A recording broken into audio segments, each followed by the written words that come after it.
මේ තාත්තේ මේ මම යන හොඳේ මේ තාත්තා බෙහෙත් ටික බිව්වද? ඔව් පුතේ බේත් ටික නම් බිව්වා. උත්තර බේත් කියන කොහෙන්ද අපිට සල්ලි? තාත්තා ගැන බය වෙන්න එපා. මං කොහොම හරි තාත්තට බෙහෙත් ටික හොයලා දෙන්නම්. තාත්තා බය වෙන්නේ නැතුව ඉන්නකෝ. එහෙනම් තාත්තේ මම යනවා හොඳේ. මගේ පුතාට තුනුරුවන්ගෙන් පිටයි. පුතා යන්න හදන්නේ? ඔව් අම්මේ. මම මේ දැන් යන්න හදන්නේ. එහෙනම් පුතා ගිහින් එන්නකෝ. පුතාට තුනුරුවන්ගෙන් පිටයි. එහෙනම් අම්මේ තාත්තේ මං ගිහින් එන්නම්.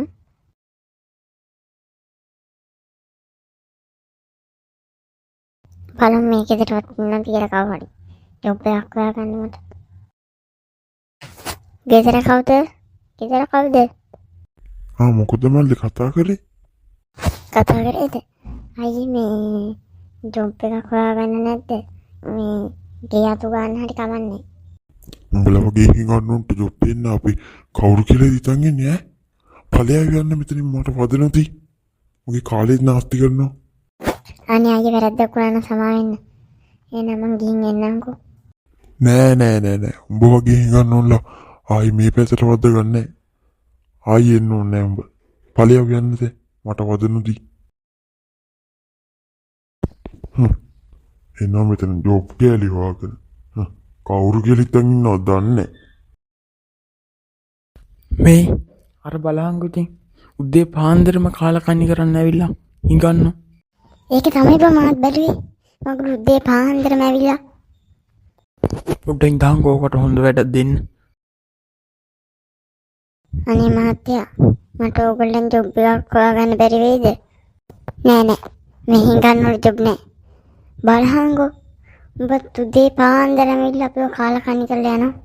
උඹලට කවදාවත් දිනු වෙන්න බෑ. අනික මේ වගේ කාර්යයක් ගන්න පුළුවන් උඹලට. අනේ නිකන් ඵලයන් යන්න වදනොති. තේ පාන්දර කාලා කන්නි කරන්න ඇවිල්ලා. අනේ සමා වෙන මහත්තයෝ වැරද්දක් වුණා නම්. හරි මම යන්නම්කෝ එහෙනම්. එනවා මෙතන ජොබ් බිල්ලගෙන.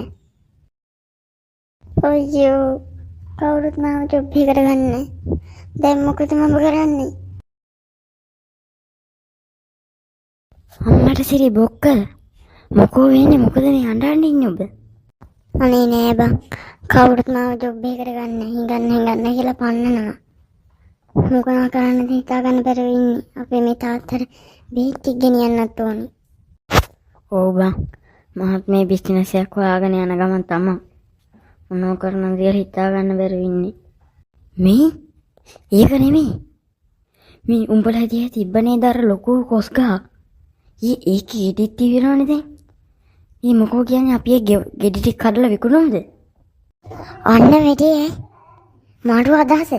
මොකෝ කියන්නේ නම් අපි හෙටම පටන් ගමුද? හෙට නෙමෙයි බං. අපි දැම්ම පටන් ගමු. දැන් උඹලා දිහාට ගිහින් කොස් ටික කඩාගත්තොත් මේ අපිට හෙට වෙනකොට විකුණ ගත්ත හැකි. එහෙනම් අපි දැම්ම යමු. අම්මට සිරි සොපිරි ගහයි.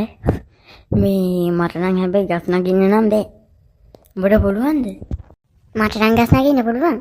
මේ ගස් නගින්න ඕනේ නෑ බං. ඔය බිම හැදිලා තියෙන්නේ. එන්නේ ටික කපා ගන්න.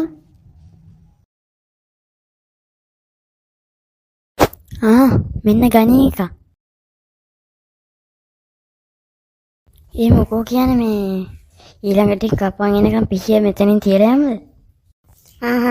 උලන්නේ. දැන් තියලා.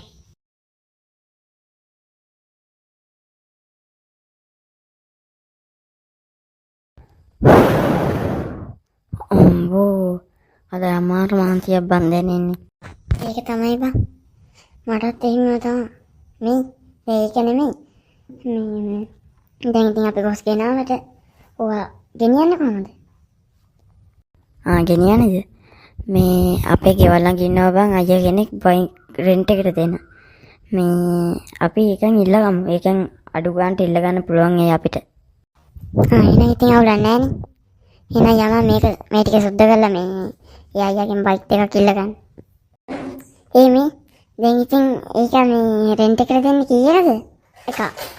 එකක් නම් මං හිතන්නේ 12000කට විතර දෙයි. මේ දෙකක් ගන්න හින්දා පොඩ්ඩක් අඩු කරලා දෙයි අපිට.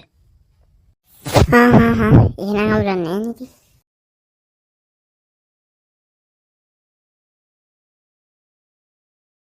ඔන්න එහෙනම් සුබ මොහොතෙන් අපි පටන් ගමු. උඹ අර පැත්තට ඵලයන් මම මේ පැත්තට යනවා. එහෙනම් එහෙම කරමු.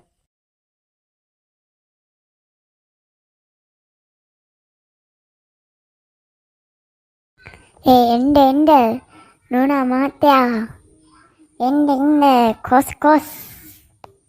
අඩුම මිලට අපෙන් විතරයි කිලෝ එකක් රුපියල් 100යි. පුතේ පොඩ නවත්තන්න. ඕ මම කියන්නේ. පුතේ මට කොස් කිලෝ 2ක් දෙන්නකෝ. ඉන්න මම සුටුස් ගහලා දාලා දෙන්නම්.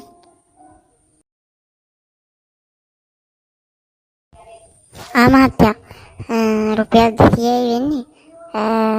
අපේ පළවෙනි කස්ටමර් හින්දා මේ අපි රුපියල් 150ක් දෙන්නකෝ අපිට. පුතේ මේ මෙතන රුපියල් 250ම තියෙනවා. ඔය ඔක තියාගන්නකෝ. කමන්නේ නම් මේ 150ක් දුන්නාම ඇති. නෑ පුතා තියාගන්නකෝ. මම මේ හිතේ සතුටින් දෙන එකනේ.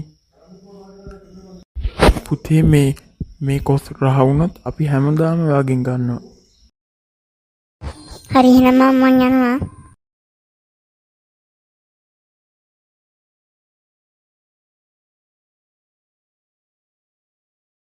ඕ අයියේ පොඩ ඉන්න.